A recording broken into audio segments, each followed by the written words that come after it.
Assalamualaikum warahmatullahi wabarakatuh. So today my team and I are going to present about public finance. So what is public finance? In a simple way, public finance is about how the government collects and spends money to help the economy. It focuses on economic growth, stability and fair income distributions. So there are three main functions of public finance. The first one is allocations of resources. The government provides important services like roads, hospitals and schools. It helps when the private sectors doesn't provide enough. So the second one is distributions of income.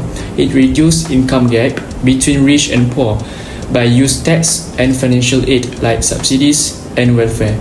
And the last one is stabilizations of the economy. It controls inflation and unemployment by use government spending and taxes to keep economy stable. So the next point is types of budget policy. So there are three. The first one is balanced budget, which is revenue equals to expenditure. The government spends exactly what it earns.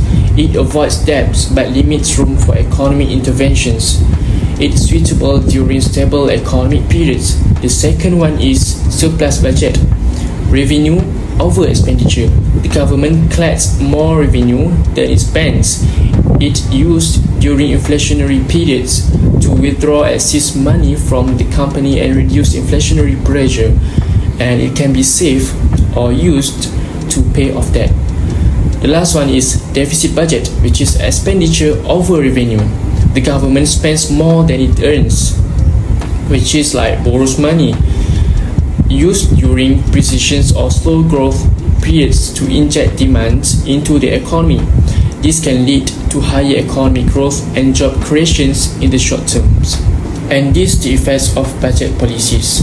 For the balanced budget, though neutral, it can still contribute to growth if spending is on productive sectors like education, infrastructure or technology, and it maintains fiscal discipline. For the surplus budget, it helps to cool down an overheating economy.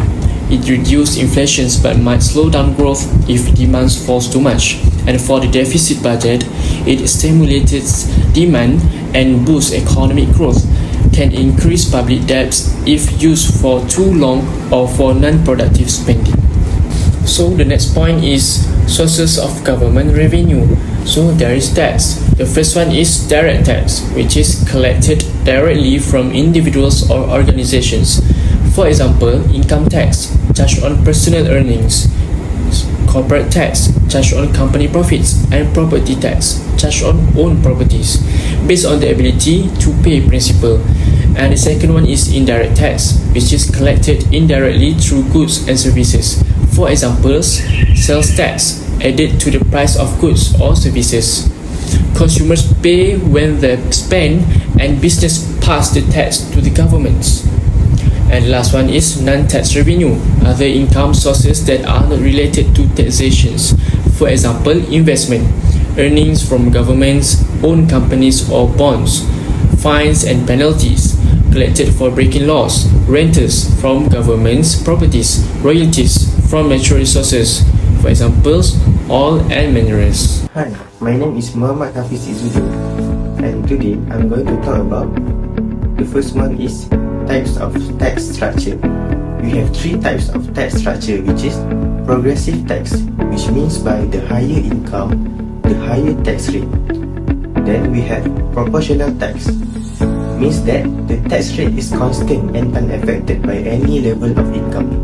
Okay, so the last one is regressive tax, which means by the higher income, the lower tax rate. Okay, for the second one is government expenditure.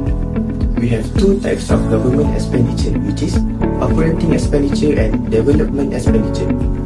So, operating expenditure such as salaries for government employees, social service such as education and healthcare, economic services such as transportation and communication. So the second one is development expenditure, such as development in infrastructure, public utilities, trade and industry, and the others. So the third part is government economic policies. Okay? We have two types of government economic policies, which is fiscal policy and monetary policy. Okay, Fiscal policy, it refers to the government management of the economy using the government expenditure and tax revenues collection.